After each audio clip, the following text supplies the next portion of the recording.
Welcome to How to Ace Customer Service, Voices of Experience from Maryland and Delaware federally qualified health centers. We'd like to thank the following 6 individuals who have shared their voices of experience throughout this video.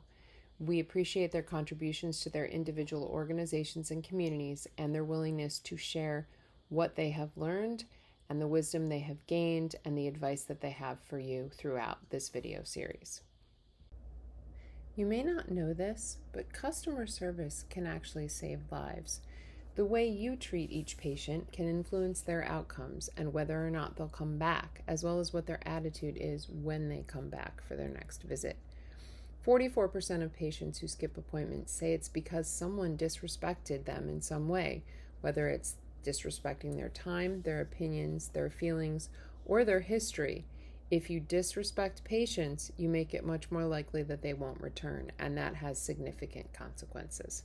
So no matter what your role is in your clinic, you are in a life-saving role, and what you do every day makes a difference. What you do today doesn't just influence the patient's experience today and whether or not they will return. It also influences how they might return. If patients who are treated poorly do return to the clinic, they may come back in a different frame of mind. They also may come back with different physical challenges that could have been addressed earlier. If patients come in already scared, defensive, or angry, that's definitely going to affect their interactions with everyone throughout their clinic experience. They also might not tell the truth if they felt judged previously. So it's very important to pay attention, listen to patients, and recognize that everything that you're doing in terms of treating that patient with respect or with a lack of respect is going to influence their behavior down the line and have an impact not only on their experience, but on the experience of you and your colleagues when the patient returns. You absolutely can ace customer service because these are all common sense essential skills about the way you would want to be treated or the way you would want your loved one to be treated in a similar situation. And I think, in all honesty, it goes back, to the golden rule. You just treat everybody how you want to be treated. Customer service in a sentence is pretty much, and that's it. But it's hard, but that's all it really is, and putting yourself in their shoes. During the course of this video, you will have a couple of opportunities to reflect on your own experiences and apply those to what ACE customer service means to you. This first reflection opportunity is a 2-minute exercise in which we invite you to consider that you are on a day off from the clinic and receive a call from a loved one who is in pain, very anxious, and is on the way to your clinic. Right after you receive that call, your phone battery dies, so you are unable to call the clinic to find out who is on that day and to let them know that somebody you love is on the way in. As you think about your loved one on the way into your clinic, who do you hope will be at the desk to greet them when they arrive? Who do you hope will be the medical assistant to treat them? And who do you hope will be the provider? And once you have the names of those people in mind, who you hope will be working that day, consider what characteristics do these people share? What makes you want them to be the ones to take care of your loved one? We encourage you to write these characteristics down because we'll be asking about them at the end of the video.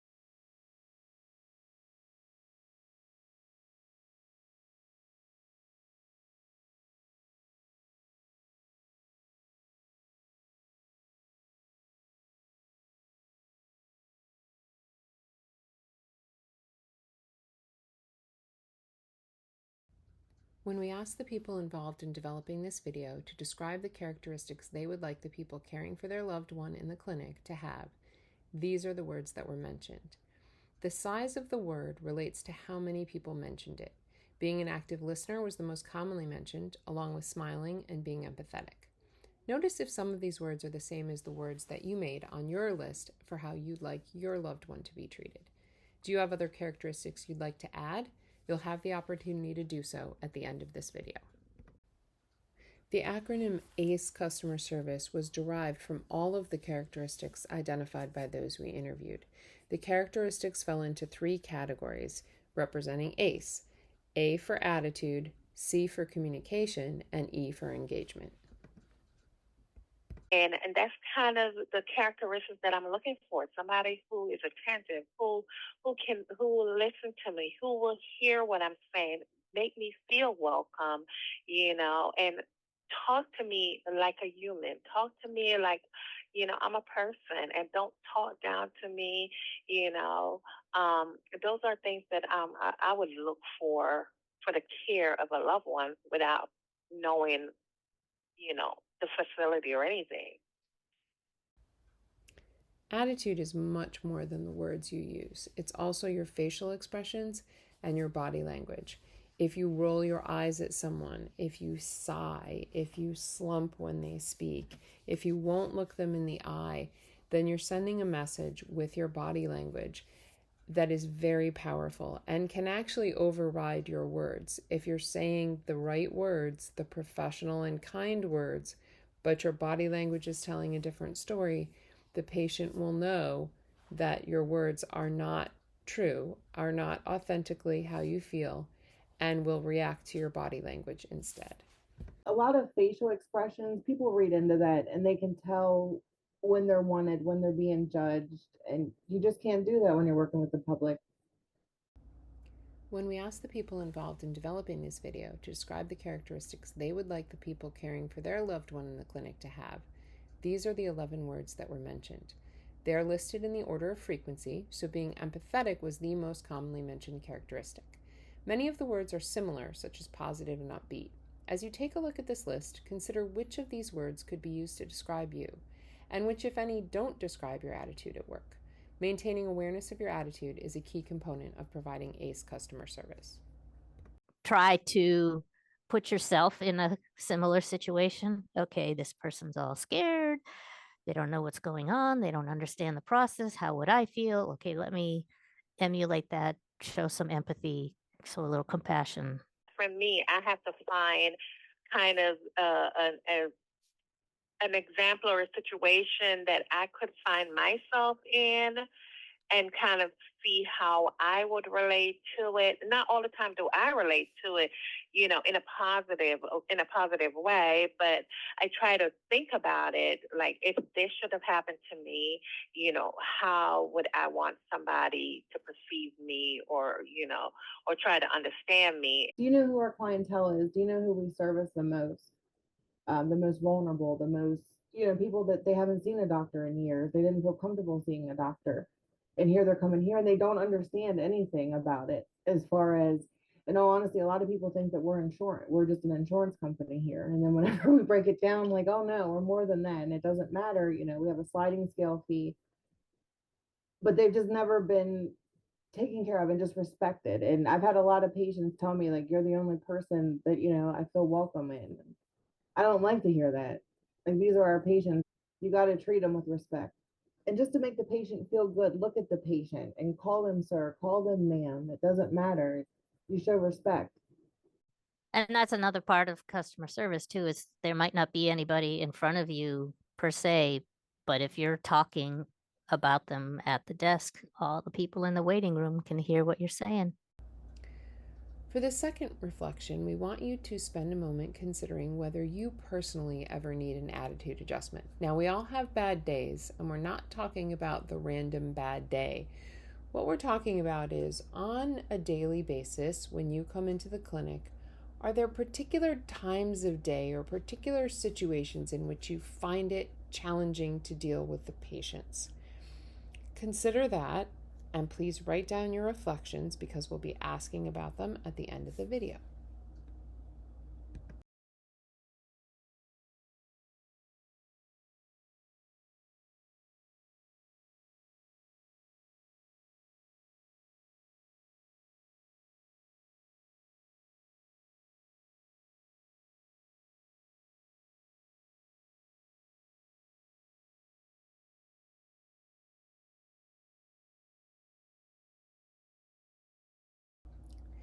As a follow-up to the prior reflection, we'd like you to consider, what are the biggest drains on your energy at work? If your energy is low and you are feeling drained, it is very challenging to put on a smile and greet patients with the attitude that you want to have in interacting with them. So consider what you can do to help yourself with these energy drains. For many people, they don't drink enough water and stay hydrated at work, and that can certainly affect your energy. Some people don't take breaks, and in the challenging line of work that you're in, it's really essential that you take your breaks so that you can just take a step away for a few minutes from the role that you have and come back refreshed. Put things around you that make you smile, that make you feel good. I got so many flowers in here and so many plants, and it makes me happy. Just little things. It doesn't matter what it is. It's just little things to make it not feel so bogged down and make your day feel so long, because now you have kind of changed the tune of the atmosphere. It's a good idea to know yourself and to have a team that supports you. Have that coworker that you can look at and say, hey, I need to take a break for 5 minutes, and know that they're just going to take that 5 minutes and they're going to come right back, and then they're going to be back in the position that they should be in. And so having that support system and just knowing yourself enough to know what limitations you have or what extra things you might just need to go do, whether it's to go get a drink of cold water or something. We have even people who come to work and they're not always feeling the best, but they're trying to suffer through it. And so maybe they're extra drowsy that day. And so they get to take that extra walk or just have that conversation with their peer to know, I'm not feeling my best today and I'm going to need your support today. It's just having that professional relationship and building that professional team where you can count on that person and say, I'm not my top today, and I know that you're going to help me. Like I say, I come in, and if I'm having a rough day, I have to remember that it's not just about me. Everybody do have stuff going on, and they do have some rough days and stuff. And if I'm going through something and I have nobody else outside to talk to, and they're, I'm with them most of the day. I'm with them at least for 8 hours a day. I just feel like being able to open up to them. You don't have to tell them your whole entire life story, but just share to let them know, okay, I'm not feeling that great today, but this is what's going on, and just being able to just let it out. Sometimes is all that we need, is to just vent it, not necessarily needing that advice or anything like that, but it's just knowing that you can just let it out and be like, I'm good now. I feel a little better. Yeah, the issues are still there, but at least, for the rest of the day, it's not bugging you down so much that you can't really focus. So, and we always tell ourselves, again, everybody has issues. How about we leave that at the door? Once I walk in this door, the attitude, everything, that whatever I'm feeling goes out the window, and I'm like, oh, I'm gonna make it a great day today, regardless of what my issues are. And sometimes we just have to come in with that mindset. The C in ACE stands for communication skills. When we asked the people involved in developing this video to describe the characteristics they would like the people caring for their loved one in the clinic to have, these are the 7 words and phrases that were mentioned related to communication. They are listed in the order of frequency, so being an active listener was the most commonly mentioned characteristic. As you take a look at this list, please consider which of the words and phrases could describe your communication skills, and which, if any, skills you would like to develop further. Communicating effectively is a key component of ACE customer service. In developing nationally standardized patient experience surveys, the federal government did extensive research asking patients what they wanted, what was most important to them in a variety of healthcare settings. Across several settings, what patients said was most important in terms of communication was to be treated with courtesy and respect, to be listened to, and to be spoken to in a way that they understand. These are some of the essentials of ACE communication. When I hear customer service, I'm thinking about good customer service. I immediately think empathy. So, being able to put yourself in somebody else's shoes, what are they going through, really actively listening, to who you're speaking with, trying to get on the same level as them to help them as best as possible. Giving your full attention, not interrupting is something that we try to do as well. Now, there are some times where we'll need to interject to try and get more information, but we try not to interrupt as much as possible. Being a supportive listener, something as simple as saying, like, I hear you, I understand you, can make a huge difference. I just think it's very important for people to feel heard. I think repeating back things is also very important, like, okay, I just want to make sure I understood this correctly. This is what you're looking for, XYZ, and repeat it back to them because sometimes we miss things or things get lost in translation, or, we might think we hear one thing, but they mean a completely different thing. So being an active listener and taking those extra steps to ask questions and make sure you're getting the correct information. You may be that provider, you may be that medical assistant, and you're in that field. I'm not in that field. But again, I also understand my body. I understand how my body works.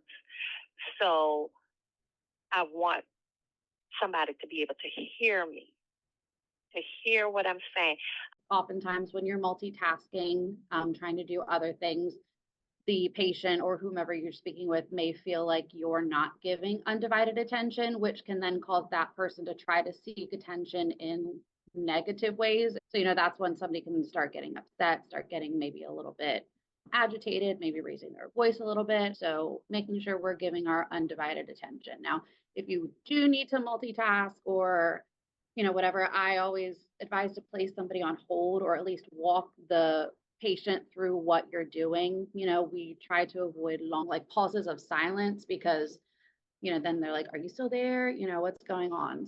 So I think walking somebody through the process also helps making them feel heard and that you're listening to them. Communication is much more than what you actually say to the patient. Some studies have suggested that communication is less than 10% the words you use, with the rest being tone of voice and nonverbal body language. You can invite or stop a conversation without even saying a word. We all know that our body language affects the way that we're perceived. In our private lives outside of work, we know when somebody's looking at us and encouraging us to continue, and when somebody wants us to just stop talking and not continue the conversation. That happens at work as well, so you need to be mindful of whether your body language is inviting conversation. If you were to walk into your clinic and see the gentleman on the left, he seems to be someone you could approach and have a conversation. He might be more likely perceived as helping you solve your problem. That same gentleman on the right looks like he's not having the greatest day. He does not want to speak with you. Perhaps he has a headache or he's frustrated about something. And the thing is, that may have absolutely nothing to do with you. But if you walk in and you see him looking like that, you may think that that anger or frustration, which again, may be about a headache, maybe about something going on at home, maybe a conversation that he had with someone else unrelated to work that he's frustrated about. But if you walk in and see that, that is going to change the way you are going into the conversation. So maintaining awareness of what your body language is communicating is very important. You try to put yourself in their shoes, or when you use certain analogies that, they can relate to, because when they call patients regarding, follow-ups and stuff, and sometimes they'll be like, well, I don't know, I don't feel like it. I'm like, okay, think about it this way. You want your car, you need your car to take you back and forth.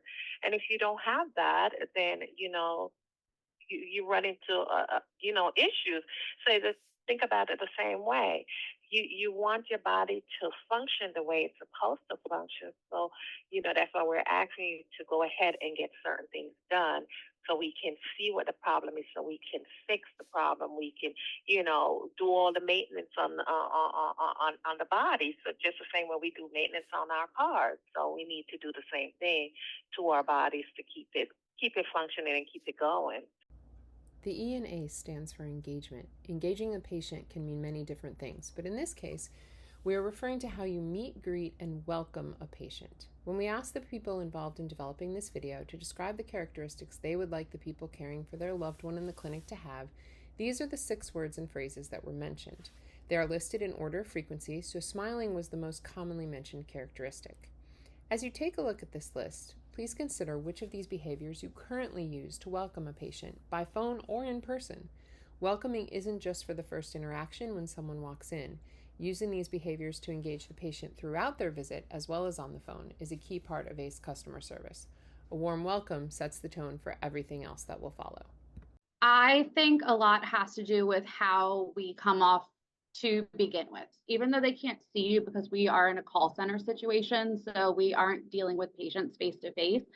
But when you smile during a conversation, it makes the world of difference with how you sound, and it elevates your mood as well. Any position, it's going to be somebody who is energetic in a way, not that they're like overly excited, but they do have those characteristics where they're going to smile at you when you walk through the door, they're going to greet you, they're going to make eye contact with you, and they're going to, even if it's just faking it until they make it, they're going to do that conversation and like be engaged with you. I know like some of our staff, they remember our patients, and so they'll ask them about things that were here the last time. And that, I think, goes and speaks volumes for the care that you're trying to get. I want, when I come in, I feel welcome. I feel like, that person knows me. Even if it's the first time that we're meeting, just that greeting that you greet me with makes me feel welcome. Prime example, I've never been to this particular place to go get oil change done. And I went there yesterday because someone recommended me going there. And when I went, I pulled up, and within less than 5 minutes, I was greeted with such joy that I end up with joy on my face. I was grinning the whole time while I was getting my oil service done. So I want when my loved one come into any establishment, that when they walk in that building, they feel welcome. They can say, as soon as I came in, I was greeted. I felt like they saw me, When you pass somebody in an elevator, just smile and say good morning or good afternoon, or just acknowledge their existence instead of just being straightforward and not paying any attention. There's not a day that goes by where I won't walk past a patient or share an elevator with a patient and have a conversation with them. Even if it's just, oh, I hope you have a great day, or thanks for pushing the button, or something. People notice that you don't say hi. People notice that you don't look up. So just make that eye contact and nod at them. You don't even have to say anything necessarily, but just make that eye connection with them. We have some employees who will get up 5 minutes before they're supposed to go to lunch, and they'll just come back in the back and they'll just stand there. And they don't understand that the big deal is that was 5 more minutes of patient care that you could have given, or 5 more minutes of interacting. Like, we've had employees, even at the end of the day, they'll do the same thing. They'll get up and they'll walk away from their station 3 or 4 minutes before the end of the day, just so they can stand at a time clock. I will then walk out there for whatever reason, and I'm then interacting with those patients, and I'm the first face they get to see. But how long have they already stood there, and you could have already been taking care of them?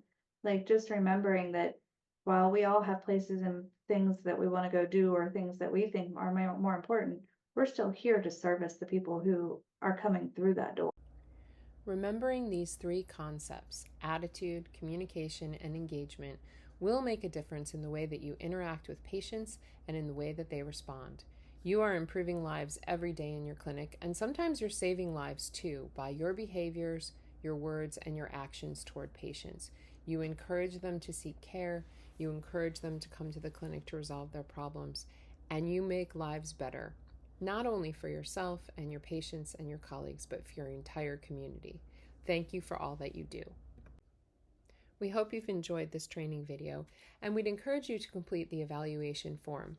We'd love to get your feedback on how we can help you in the future, as well as to share some of your results from reflections, which could be included in future videos. Thank you.